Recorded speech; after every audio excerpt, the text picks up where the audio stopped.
all this bad stuff comes true. There's just overarching controls again and again and again. All right, well, what's the solution to this? I think the United States is in trouble. I think it's in deep, deep trouble. Just seeing what I cover a lot of stuff about the matrix, the system. There's too many people that get scared into just do whatever you want. Oh, here, I'll hand over my freedom. I'll hand over my health. I'll hand over my child. So I don't know what now, and maybe we can say a lot of eyes and ears are open now. Maybe the next round will be harder, different. I'm not convinced. I'm really not. I see too many people who are willing to just chew up, swallow, spit out, live according to an authoritarian demand. They're comfortable with it. To that point you made about like America, being on the decline, I think America's in trouble, right?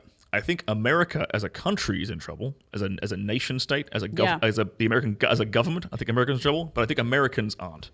Okay, I think there's a massive difference between America and Americans. Americans in general are very sturdy people. They're very independent-minded in general. If you want a solution to this, like, okay, you're worried that, let's say, worst case scenario, all this bad stuff comes true. There's just overarching controls again and again and again. All right, well, what's the solution to this in general? I don't think it's going to come through the government. I really don't, because like governments don't relinquish power. They only grab more and more and more and more. Certain governments grab a lot more, and certain governments don't really try to grab as much. But eventually, through the course of time, they're just grabbing more and more power and not relinquishing that power back. Okay, what do? Well, realistically, there's only a couple of solutions. You run, or you build a homestead. You build like a community yourself. You find other like-minded people. You get some land. And America's a great place for this because there's a ton of land. People don't realize how cheap.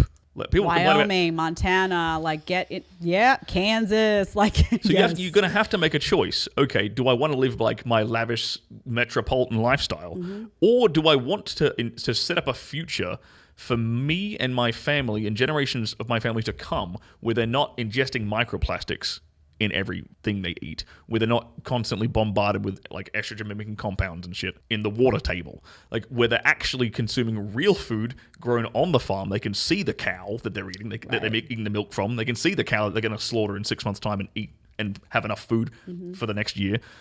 Getting back to basics, I think, is the way we actually solve this problem as like the small group of people who resisted the propaganda brainwashing. Let the cities rot. I don't mean this personally against anyone, but it's like those are the places that are going to collapse first and succumb to the control first. So what's the opposite of that? All right, maybe you don't like Wyoming because you've just never been there. Like it's actually beautiful. These places are lovely. America's gorgeous. America is beautiful, and it does take a mindset adjustment, especially if you've lived in the cities for a really long time. But it's funny, this morning we were looking at properties and exactly what you're talking about, because those are the priorities of my life. I don't spend money on city stuff. We don't go out to eat. I cook everything home, but my money is spent on like ordering food from farms that I know and I trust and things like that. And wouldn't you rather just be next to that farm, or that be your own farm? And then you're growing your own food, so you have a safeguard against. I understand this is the average American can't afford that. Cool, because it's not cheap. As cheap as land is in America, is not cheap generally. Neither is the city, though. Neither is a city, right? Neither is a mortgage on a house. Okay, I can get land for about the same price I can get for an apartment here in Miami. Easily. Oh, yeah. And you can but you don't have to do it alone. Find other like-minded people and build a community together. Yep. There's nothing stopping you from pooling your money together, pooling your resources together, and they say, we're going to buy that plot of land or whatever. You live on this end, I live on this end, we'll divvy it up. You grow sheep, I'll grow cows, whatever the hell, and you share. There's nothing stopping that.